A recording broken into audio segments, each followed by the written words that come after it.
उसके लिए प्रधानमंत्री जी ने योजना शुरू की आयुष्मान भारत। हमने आयुष्मान भारत में उसको थोड़ा और विस्तार दिया, उसमें चिरायु हरियाणा इसको साथ जोड़ करके और उसका विस्तार किया है। 1,80,000 रुपए तक की जिनकी आय है उनके लिए ये फ्री है।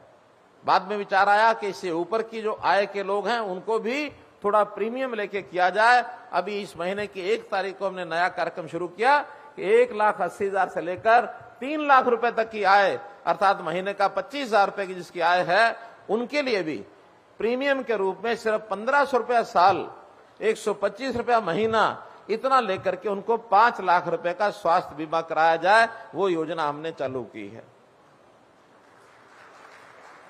ताकि एक मध्य वर्गीय परिवार के लोग भी थोड़ी राशि देकर के इसमें आगे सम्मिलित हो सकते हैं। अब ये योजना स्वस्थ होने में और स्वस्थ रहने में 2 योजनाएं हैं। अब आ गया बीच का विषय जो हेल्थ चेकअप का यहां चल रहा है।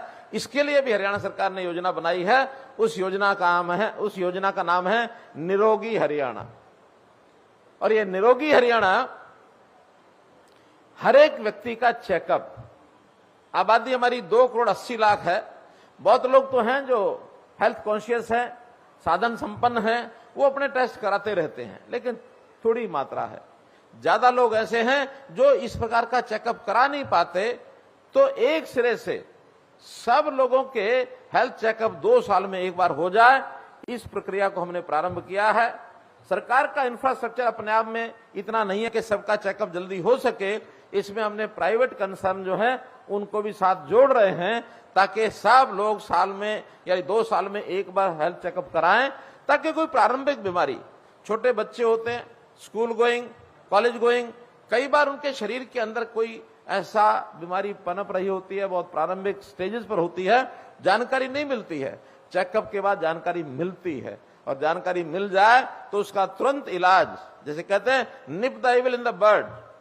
अगर हम प्रारंभ में ही किसी उस बीमारी को जड़ से ही खत्म करना चाहते हैं तो प्रारंभ में उसको पकड़ना चाहिए। तो इसलिए निरोगी हरियाणा के अंतर्गत अभी तक हम 40 लाख लोगों का टेस्ट कर चुके हैं। आने वाले 1.5 साल में सबका टेस्ट किया जाए। इस ओर मैं हमारे जितने भी प्राइवेट हॉस्पिटल्स हैं, जितनी लैब्स हैं, इन सबको भी अपील करूंगा कि इसमें सरकार के साथ जुड़ करके इसका कोई खर्च आता है तो सरकार वो खर्च भी देगी, लेकिन हर एक व्यक्ति की जानकारी उसको हो कि कहीं वो स्वस्थ है, अस्वस्थता की तरफ बढ़ तो नहीं रहा है, ताकि उसको आगे अस्वस्थ ना हो, उसमें बीच में रोका जा सके।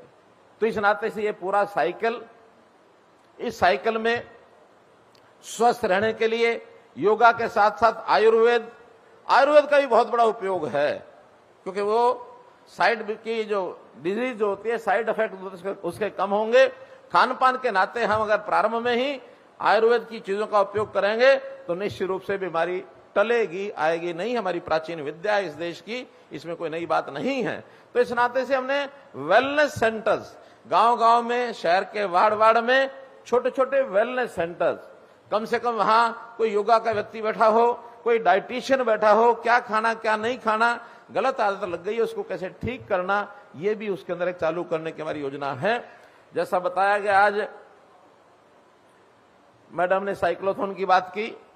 हरियाणा में नशा मुक्त हरियाणा के लिए, ड्रग फ्री हरियाणा बनाने के लिए 1 सितंबर को एक साइक्लोथॉन यात्रा शुरू की थी। करनाल से लगभग 15,000 साइकिलिस्ट उसके अंदर शामिल हुए थे। बाद में सब जिलों में होते हुए, संख्या उतनी सब तो आगे नहीं चली है, हर जिले का पार्टिसिपेशन है। आज वो 17 दिन जिसको हो गए हैं।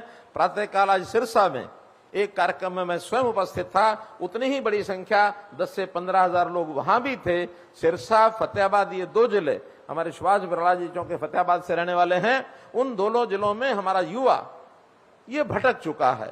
वैसे तो ये बेल्ट जिसमें हम बैठे हैं, खास करके पंजाब के साथ लगती बेल्ट, वो फिर मोहाली, पंचकुला, चंडीगढ़ से लेकर के और सिरसा, डबवाली, बठिंडा तक, ये सारी जो बेल्ट है, इसमें हमारा हरियाणा का युवा भी थोड़ा भटकता जा रहा है। उसको ठीक करने के लिए, उसको स्वास्थ्य को ठीक करने के लिए हम हर प्रकार के जो ऐसे जागरूकता के कार्यक्रम ये सब हम कर रहे हैं। इस विषय को मैं यहाँ इसको इसलिए समाप्त करता हूं कि आज जो मेगा कैंप यहाँ लगाया गया है, हमारे श्री तरसेम गर्ग जी, विशाल गर्ग जी, मीनाक्षी गर्ग जी, MM जो अपना ये हॉस्पिटल है, इस हॉस्पिटल के सभी डॉक्टर्स, सभी स्टाफ, इनको मैं अपनी ओर से बहुत बहुत बधाई और बहुत बहुत शुभकामना देता हूं। इस नाते से एक विषय और जिसकी चर्चा मुझे आज जरूर करनी है, क्योंकि वो भी आज के कार्यक्रम से जुड़ा है। आज 17 सितंबर है, देश के प्रधानमंत्री जी का आज जन्म दिवस है। उनके इस जन्म दिवस के अवसर पर, चूंकि मुझे जब निमंत्रण मिला यहां का, तो इसी उपलक्ष्य में मिला कि प्रधानमंत्री जी के जन्मदिन के दिन हम जो यहाँ एक मेगा कैंप हेल्थ चेकअप का लगाना चाहते हैं, आप उसमें आइए। हालांकि मेरा कार्यक्रम बहुत लंबा बना हुआ था, मैंने पूरा हरियाणा आज नापा है, सिरसा, सिरसा से पलवल, पलवल से पानीपत, पानीपत से यहाँ आ रहा हूं मैं, तो इसलिए पूरा हरियाणा नाप करके यहाँ मैं आज आया हूं। और केवल प्रधानमंत्री जी के जन्म दिवस के अवसर पर आज हम कार्यक्रम कर रहे हैं। पूरे देश में सेवा कार्यक्रम आज हो रहे हैं, विभिन्न प्रकार के गरीबों के हित के लिए, क्योंकि गरीबों के मसीहा अगर आज की तिथि में मैं किसी को संज्ञा दे सकता हूं तो नरेंद्र मोदी जी वो गरीबों के मसीहा हैं। गरीबों के लिए बहुत योजनाएं चलाई गई हैं, बहुत योजनाएं, उनमें चाहे स्वास्थ्य की हो, चाहे मकान की हो, चाहे शिक्षा की हो, चाहे लोगों के रहन सहन की हो, चाहे उनके लिए आयुष भोजन की बात हो, चाहे राशन कार्ड की बात हो, चाहे रोजगार की बात हो, इन सब बातों में आज जितना काम हुआ है पिछले 9 वर्ष में, मुझे तो नहीं लगता कि भूतकाल में कभी किसी ने सोचा हो। केवल गरीबी हटाओ ये नारा दिया जाता था, लेकिन इतने वर्षों में गरीबी को दूर करने के कोई इंतजाम नहीं किए। हमने एक एक परिवार, एक एक व्यक्ति की पहचान की है, फैमिली आईडी बनाकर किस परिवार में उसकी क्या स्थिति है, कोई काम करने वाला, रोजगार करने वाला है या नहीं है, उसकी इनकम कितनी है, कोई पढ़ाई लिखाई करके युवक वहां आगे बढ़ा कि नहीं बढ़ा है, नहीं तो शिक्षा के माध्यम से उनको कैसे आगे बढ़ाया जाए। आज भी जो श्रमिक दिवस, दूसरा विषय है विश्वकर्मा दिवस आज है, तो राष्ट्रीय श्रमिक दिवस भी है। श्रमिकों में मैं लगभग 10,000 श्रमिक भी थे पलवल के अंदर, जो हमारी यूनिवर्सिटी बनी है भगवान विश्वकर्मा कौशल विश्वविद्यालय, तो वहां पर मैंने ऐसे श्रमिकों के सामने शिक्षा के क्षेत्र की ही योजनाएं उनके सामने रखी कि आपके बालकों को पढ़ाने के लिए जितना ज्यादा सहयोग हम कर सकते हैं उतना सहयोग करेंगे, चाहे स्कॉलरशिप है, चाहे उनकी पढ़ाई है, चाहे उनके कंपटीशन है, चाहे उनकी ट्रेनिंग है। इस प्रकार के ट्रेनिंग के कार्यक्रम उनको दे रहे हैं। मित्रों, कहने के लिए बहुत है। अंत में तो मैं एक विषय सोच रहा था कि जब मेरे खड़े होने से पहले मेरे तारुफ में हमारे सीनियर जो ये हैं एंकर मुमताज जी, ये कुछ अपने लफ्जों में कुछ मेरा तारुफ, परिचय क्या कहते हैं, तारुफ करा रही थी, तो मुझे लगता था कि भी किन लफ्जों में अपने जज्बात में इजहार करूं, तो ऐसा बैठा बैठा मैं सोच रहा था। लेकिन फिर कभी मन में आता था कि हर जुबान में जो लफ्ज होते हैं, उसके जो नुक्ते होते हैं, उस नुक्ते के हेर फेर से कभी जुदा खुदा हो जाता, कभी खुदा जुदा हो जाता है, तो इसलिए थोड़ा बच के रहना पड़ता है। एक नेता हमारे इसी प्रकार से कुछ लफ्जों का उपयोग कर रहे थे। राजनीतिक नेता भाषण हमेशा करते हैं तो कुछ ना कुछ लोगों को संदेश भी देते हैं, तो उनका देखिए, मैं हर गरीब के दुख सुख में हमेशा काम करने के लिए हमेशा तैयार रहता हूं।